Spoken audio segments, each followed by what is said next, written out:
What's up, y'all? I hope everybody is doing all right. I'm sure you've seen the post going around, $40 million and all of this hoopla on social media. I feel like everyone's mother and their mother's mother is talking about it right now, and I fell into it too. I made a post yesterday, and I had even done some reading and a little bit of research, and I will say now today, knowing a lot more, I think two things. Not only is our local government terrible at communicating things like this that are very high importance and things that the community should know very clearly about, I think the news outlets do a worse job at properly communicating it. I'll just say it that way. All of this stuff has a lot of nuance and information that even I don't know everything about, but I will say I know more today than I did yesterday. This morning, I had the awesome opportunity to meet with Jason Kretzer. If you don't know him, he is the executive director at the Bay Arts Alliance. Pretty much, if you drive downtown and you see any kind of art, a lot of that has come through his advocating for art downtown, not just downtown, but also in Bay County. But you can see his footprint more in the downtown district than really anywhere else for now. I'm sure that will change sometime in the future, but he's a super awesome guy and really cares about this stuff. So he's been really involved in going to meetings, and listening has been somebody who's been taking in a lot of information. And so I'm going to concisely share some of that with you. First off, my big opinion of this whole thing, $40 million is an excessive amount of money, and there's no way to argue against that. $40 million is crazy for that building, for the amount of seats. I know I hear that conversation a lot, and I've seen it a lot online, that is just an extreme amount of money, and that is correct. The idea that this job is going to cost $40 million is only because these contractors know they're going to get a cut of that government cheddar, and they're overquoting. They always do this. They overquote, they overpromise, and end up taking way longer and likely even costing more money. So the Martin Theater, they're saying they got a bid, $40 million, the only bid they got. Something I did not understand really a lot about was how FEMA money works. And so one of the first things that I found out that I was very shocked by was you cannot split FEMA funding.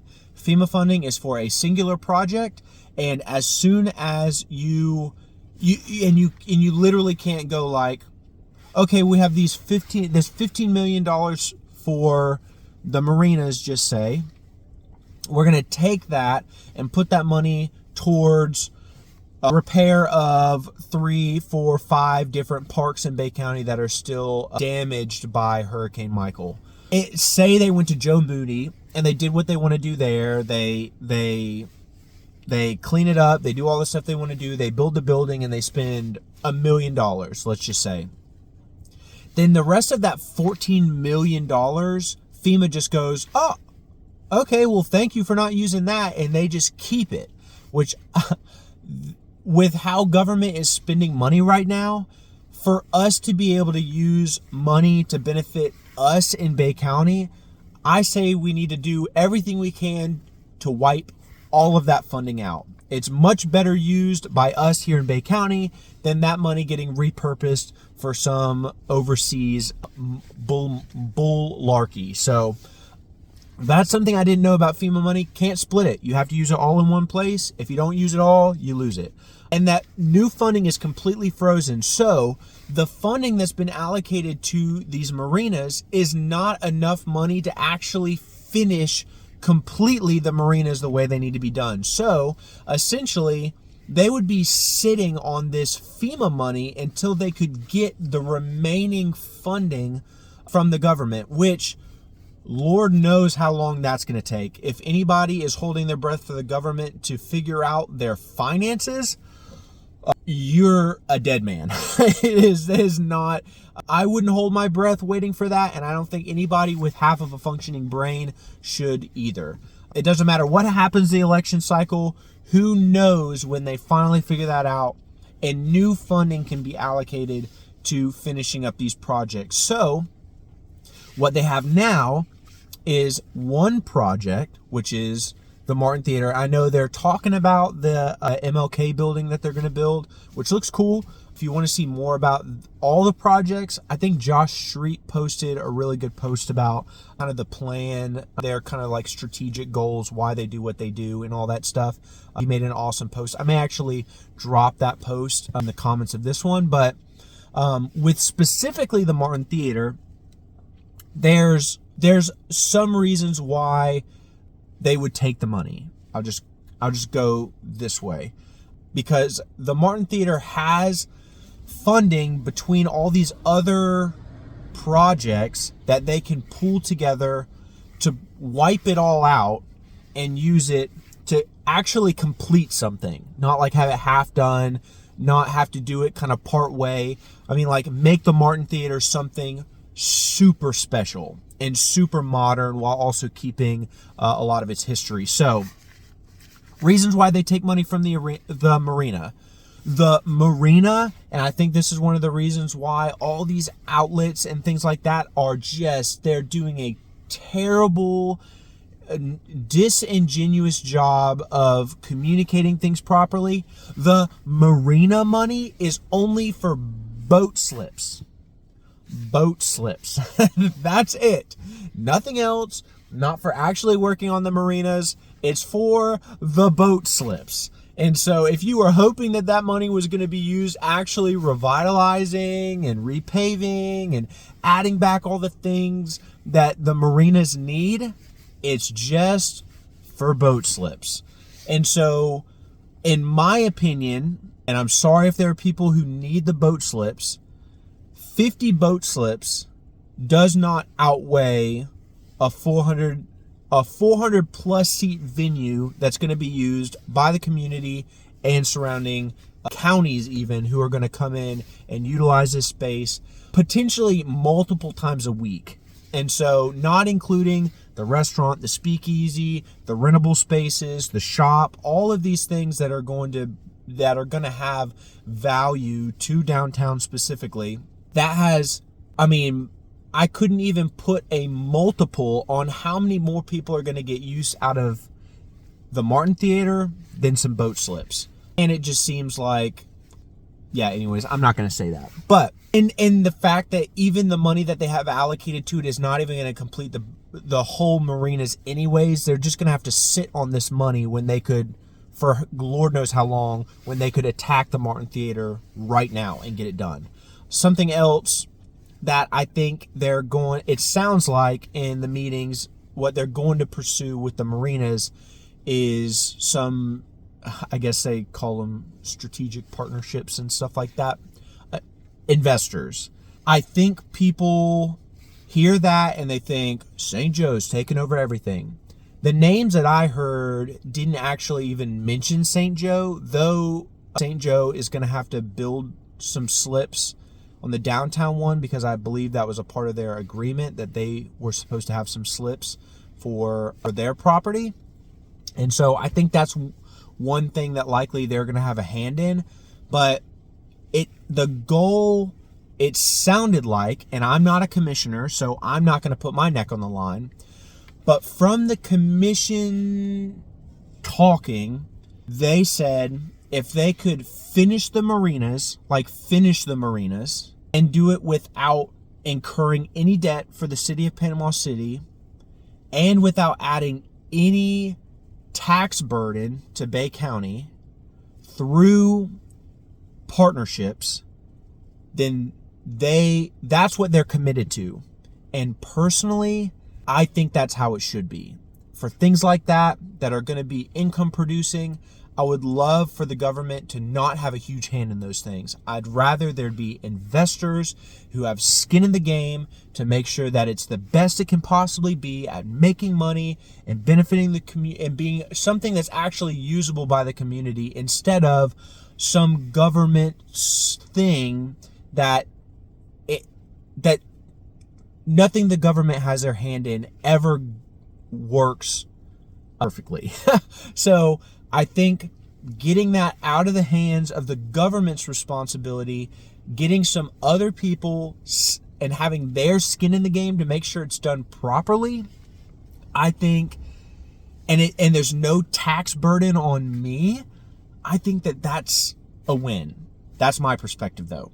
So I hope they pursue that route. It sounds like that's what they're looking into. And then they can transition all of that already allocated funds that they can just literally start using right now to finish the Martin Theater. And why do I think the Martin Theater is actually, what are the perks of the Martin Theater?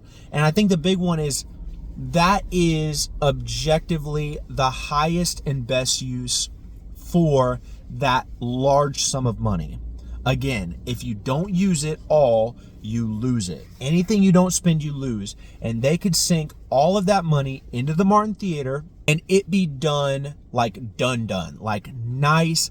And it would be this epicenter of downtown creatives where you could have art related stuff, you could have music related stuff, you have comedy. Panama City comedy is booming right now. To think about having like local comedy shows in a comfortable, cool venue that has food and drinks and all of that stuff, and you're not crammed into a small bar or something like that, but something where it actually has room to grow into something really big and special.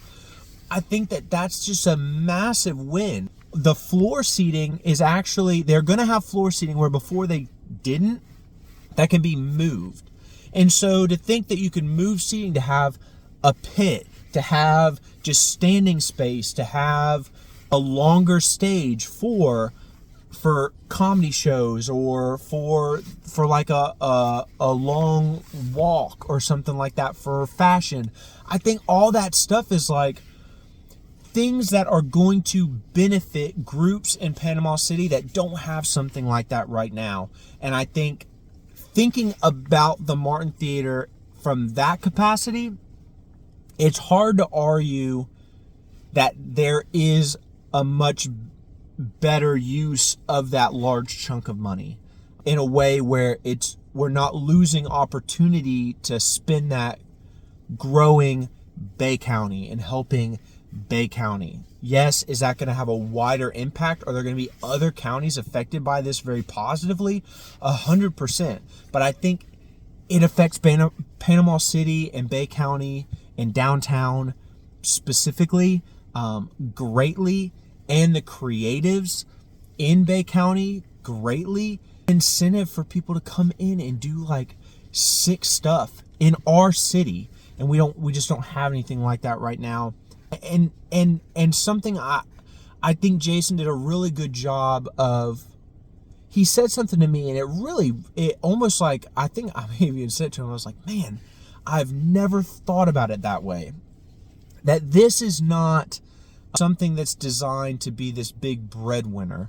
The Civic Center wasn't. I think one of the big communicating parts, like in the meetings, was like, so how much money did the Civic Center make every year? And Josh was like, the answer is going to be, yes, it lost money. But it's not, those are not things that they're talked about in a negative way for some reason, when the city of Panama City loses exponentially more money on parks. So why are people complaining about things that are being utilized by people differently than parks, but it's way less money lost, and they don't mention parks, they mention that. And I think from that perspective, to think about the Martin Theater as less of a moneymaker for Panama City and more of an opportunity for people in Panama City to make money at the Martin Theater, or people like me, likely, who are just going to spend money there and get joy out of it, that it's a quality of life thing, just like a park. It's quality of life. Could it be profitable? The way that they're setting it up, totally, it could totally be profitable. But I think if you're only thinking about it from a profitable standpoint, you've missed the actual impact that something like this is going to have on Bay County and surrounding counties. So those are just some of my thoughts. I was very thankful to have that meeting with Jason. He is just such a wealth of knowledge and a super sweet and cool guy. So I'm thankful for that and that opportunity to learn a little bit more about everything that's going on. And if you watched all this, I would definitely direct you to Josh's post. Like I said, I'm going to attach that. I'll put that in the comments of this. But I think that's one of those things that if you actually really care about this enough, like a lot of people have been chirping on social media, it seems like a lot of people care about this. I would challenge that if you really do care about this, to go out, read some actual information from the people who were at the commission meeting, connect with some people. A lot of these guys and gals are happy to share information, and I would encourage you to go out there and read. I think Josh's post even has a link to the meeting where they talked about all this stuff very in depth. It's about 2.5-ish hours. I would super encourage you to listen to that. I did. And I think I learned a lot about their thoughts and why they're doing what they're doing, and why it's not, oh, the commissioners are bad because they all said yes and one guy said no. After doing a little more research, I feel more like the no was kind of stupid. So I think this makes a lot of sense. The direction that they're going makes a lot of sense. And I think the impact that this could have on Bay County when it's done is unmeasurable right now. And so go out there, get educated, be safe. The roads are slick. I love y'all. And if you have any questions, reach out to me, and I can either reach out to the people who know or share what information I have. So I hope y'all have a great rest of y'all's day. Bye.